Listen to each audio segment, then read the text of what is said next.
నమస్తే అండి. నేను డాక్టర్ సిద్ధార్థ్ మాట్లాడుతున్నాను హైదరాబాద్ నుండి. సో, చాలామంది పేషెంట్స్ షోల్డర్ ఎంఆర్ఐ రిపోర్ట్‌లు పట్టుకొని నా దగ్గరకొచ్చేస్తారండి. ఎంఆర్ఐలో సార్ కఫ్ టేర్ అని ఉంది, సూప్రాస్పానటస్ టేర్ అని ఉంది, ఇంపింజ్‌మెంట్ అని ఉంది.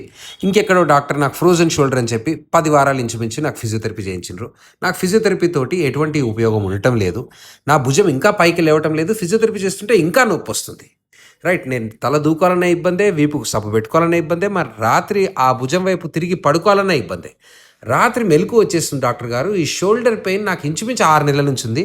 మరి రకరకాల ట్రీట్మెంట్స్ నేను ప్రయత్నం చేస్తున్నాను. ఇప్పుడు ఎట్లా దీన్ని రూట్ కాజ్ అంటే మొదళ్లలో నుంచి ఈ నొప్పి తగ్గించాలంటే ఏం చేయాలి డాక్టర్ గారు? ఎంఆర్ఐ రిపోర్ట్ చూస్తేనేమో భయపెట్టేలాగున్నది. రొటేటర్ కఫ్ టేర్ అని ఉంది, సూప్రాస్పానటస్ టేర్ అని ఉంది, ఇంపింజ్‌మెంట్ అని ఉంది, అడ్హెసివ్ క్యాప్సులైటిస్ అని ఉంది, బైసెప్స్ స్టీనోసైనోవైటిస్ అని ఉంది, టెండినైటిస్ అంటారు, ఇంకో డాక్టర్ టెండినోసిస్ అంటారు. మరి ఎన్ని టర్మినాలజీ తోటి నా భుజం నొప్పి ఇంకా పెరుగుతుందే కానీ తగ్గటం లేదు. డాక్టర్ గారు, ఈ రొటేటర్ కఫ్ టేర్ని ఎట్లా అసలు రూట్ కాజ్ ట్రీట్మెంట్ దీని మొదళ్లలో నుంచి దీన్ని నయం చేయాలంటే ఏం చేయాలి అని పేషెంట్ అడిగితే కనుక నేను చూపించే వీడియో ఇదండి. So it's a camera operation, arthroscopy operation of the shoulder. చిన్న చిన్న కట్స్ తోటి మనం భుజం లోపలికి వెళ్ళి ఎక్కడైతే మాంసపు కండ తెగిపోయిందో సూప్రాస్పానటస్ అని అంటాము, most important muscle and most important rotator cuff muscle which constitutes shoulder girdle mobility. అంటే భుజం పైకి లేపాలన్నా, తల దువ్వాలన్నా, వీపుకు సబ్బు పెట్టాలన్నా, భుజం ఫంక్షన్ పెయిన్ ఫ్రీ లైఫ్ ఉండాలన్నా ఈ రొటేటర్ కఫ్ తెగిపోతే కనుక దీన్ని కుట్టాల్సిన అవసరం ఎంతైనా ఉంది. దీస్ డేస్ పేషెంట్స్ కూడా ఎక్కువ డిపెండెంట్ అవ్వడానికి ఇష్టపడట్లేదండి. సార్, నా పని నేను చేసుకోవాలనుకుంటున్నా, ఎవరిపైన డిపెండెంట్గా నేను ఉండాలనుకోవటం లేదు.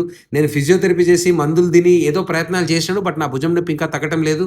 మొదల్లో నుంచి నేను నయం చేసుకోవాలనుకుంటున్నాను. Root cause treatment, this is how we do it. Rotator cuff repair with suture anchors with small cuts, arthroscopy operation అంటాము. Right, we go with the camera into the joint and repair this muscle. ఏదైతే మాంసపు కండ తెగిపోయి retract అయిపోయిందో, లోపలికి వెళ్ళిపోయిందో దాన్ని తీసుకొచ్చి ఎక్కడైతే అది ఉండాలో దాన్ని అక్కడ కుడతాం. దీని తర్వాత physiotherapy is very important. Shoulder physiotherapy specialist ఉంటారు. ఫిజియోథెరపీ అక్కడ చేయించుకున్నట్లయితే slowly we start the movements of the girdle right from the next day of the surgery. Elbow movements, wrist movements, కొద్దిగా షోల్డర్ మూమెంట్స్ కూడా విత్ ఇన్ ఫస్ట్ వీక్ మనం మొదలు పెట్టేస్తాము. And slowly you realise, sir ముందున్న నొప్పి లేదండి, భుజం మంచిగా పైకి లేస్తున్నది. భుజము తలకి పెట్టుకున్నా సరే, వీపుకు పెట్టుకున్నా సరే, తలపైకి లేపినా సరే నాకు ఇబ్బంది తగ్గింది. This is what is the result. ఇట్లా బెనిఫిట్ అవుతారు పేషెంట్స్. అండ్ ఫంక్షన్ ఇంప్రూవ్ అవుతుంది. షోల్డర్ ఫంక్షన్ అనేది ఉంటుంది కదా, అది ఇంప్రూవ్ అవుతుంది.